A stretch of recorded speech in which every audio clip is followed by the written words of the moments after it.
few moments later. Wait a minute! Who are you? Assalamualaikum warahmatullahi wabarakatuh. Kami dari kelompok 6 jurusan Sosiologi Agama, Fakultas Usuluddin dan Studi Agama, Universitas Islam Negeri Mataram. Kami akan menjelaskan tentang analisis pendekatan konseling behavioral. Sebelumnya kami akan memperkenalkan diri. Saya Astri Rahmatika. Saya Rubaidatul Wardi. Saya Mar'atul Ulia. Saya Habibul Fatih. Selamat Saksikan. menyaksikan. Dadah.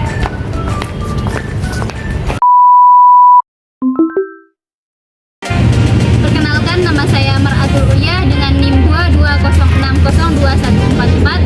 Di sini saya sebagai pemateri pertama akan menjelaskan tentang teori kepribadian.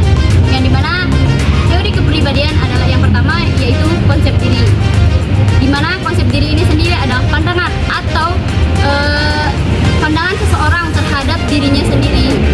Contohnya seperti karakteristik, sifat, maupun motivasi. Yang kedua adalah dasar pemikiran. Di mana dasar pemikiran ini adalah bagaimana apa yang dimiliki oleh individu itu adalah yang mencerminkan karakter seseorang tersebut. Dengan kata lain, kita adalah apa yang kita miliki. Dan yang ketiga, di sini ada konsep kepribadian menurut Albert Bandura. Albert Bandura mengemukakan 3 konsep. Yang pertama ada interaksi dengan lingkungan, yang kedua belajar tanpa penguatan, dan yang ketiga adalah penguatan terhadap diri sendiri.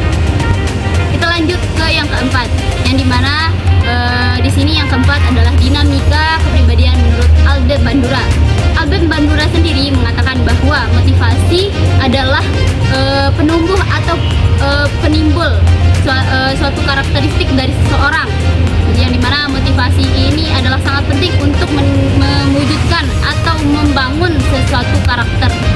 Dan yang kelima atau yang terakhir adalah teori belajar sosial kognitif, yang dimana teori belajar sosial kognitif ini adalah seseorang belajar dengan melihat lingkungannya. Dia menganggap bahwa belajar dengan melihat lingkungannya lebih efisien daripada pengalaman diri sendiri. Mungkin itu saja yang dapat saya sampaikan, kurang lebihnya mohon maaf. Terima kasih. Bismillahirrahmanirrahim. Assalamualaikum warahmatullahi wabarakatuh. Saya atas nama Habibul Fatih, NIM 220602155. Jadi di video kali ini saya akan menjelaskan tujuan konseling behavioral. Menurut Latipun, tujuan konseling behavioral adalah menciptakan suatu kondisi baru yang lebih baik melalui proses belajar sehingga perilaku yang negatif dapat dihilangkan serta mengubah tingkah laku yang diharapkan dan meniadakan perilaku yang tidak diharapkan, serta berusaha menemukan cara-cara bertingkah laku yang baru atau yang lebih baik. Jadi tujuan konseling behavior adalah menciptakan kehidupan tanpa mengalami perilaku yang simptomatik, yaitu kehidupan tanpa mengalami kesulitan atau hambatan perilaku yang tepat, ketidakpuasan dalam jangka panjang, atau mengalami konflik dengan kehidupan sosialnya. Adapun contoh-contoh kasus pada konseling behavior, yang pertama, tingkah laku bermasalah adalah tingkah laku atau kebiasaan-kebiasaan negatif atau tingkah laku yang tidak tepat, yaitu tingkah laku yang tidak sesuai dengan tuntunan lingkungan. Yang kedua, tingkah laku yang salah hakikatnya terbentuk dari cara belajar atau lingkungan yang salah. Jadi teman-teman, kenapa manusia disarankan untuk dikonseling? Karena hakikat manusia menurut model behavior adalah konsep utama dalam konseling behavior adalah keyakinan tentang martabat manusia yang bersifat falsafah dan sebagian lagi bercorak psikologis konseling behavioral berfokus pada perilaku manusia yang dapat dipelajari dan dapat diubah. Adapun kondisi-kondisi pada manusia yang menjadi dasar dalam pelaksanaan konseling behavior adalah yang pertama, manusia pada dasarnya tidak berakhlak baik ataupun buruk, bagus atau jelek. Manusia mempunyai potensi untuk bertingkah laku baik atau buruk, tepat atau salah berdasarkan bekal keturunan dan lingkungan. Terbentuk pola-pola bertingkah laku yang menjadi ciri khas kepribadiannya. Jadi yang dimaksud di sini adalah sering kita dengar kata-kata atau nasihat-nasihat dari ulama yang bilang manusia itu dilahirkan sebagai kertas kosong. Jadi yang mewarnai kertas itu adalah faktor lingkungan atau faktor keluarga, yang lebih tepatnya adalah kedua orang tuanya.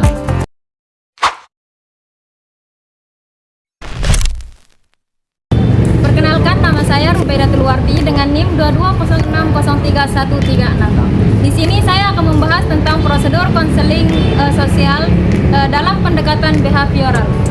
Prosedur konseling sosial berfokus pada perubahan perilaku yang dianggap bermasalah melalui metode yang sistematis dan akurat. Adapun langkah-langkah yang harus dilakukan dalam prosedur konseling sosial yaitu satu, identitas masalah. Identitas masalah yaitu konselor mengidentifikasi dan mengobservasikan perilaku yang bermasalah, mengumpulkan data tentang kapan, bagaimana, mengapa perilaku tersebut terjadi. Contohnya, seseorang memiliki keterbatasan sosial, mungkin menghindari interaksi dengan orang lain.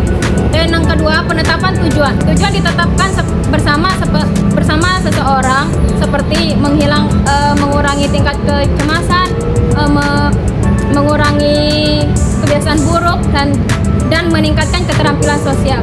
Contohnya, seseorang menetapkan tujuannya untuk menghindari atau berinteraksi atau berbicara dengan orang lain selama 1 kali seminggu. Dan yang ketiga, teknik modifikasi perilaku. Dalam teknik modifikasi perilaku itu ada 3 tahapan, yaitu 1. Penguatan. Penguatannya itu untuk memberikan pujian atau hadiah kepada seseorang. Yang kedua, desensitisasi sistematis atau teknik relaksasi. Dan yang ketiga modeling. Seseorang belajar dari orang lain. Contohnya, kecemasan sosial terjadi karena seseorang tersebut diundang ke acara publik sehingga seseorang menghindari acara tersebut dan merasa lega karena tidak harus berinteraksi dengan orang lain.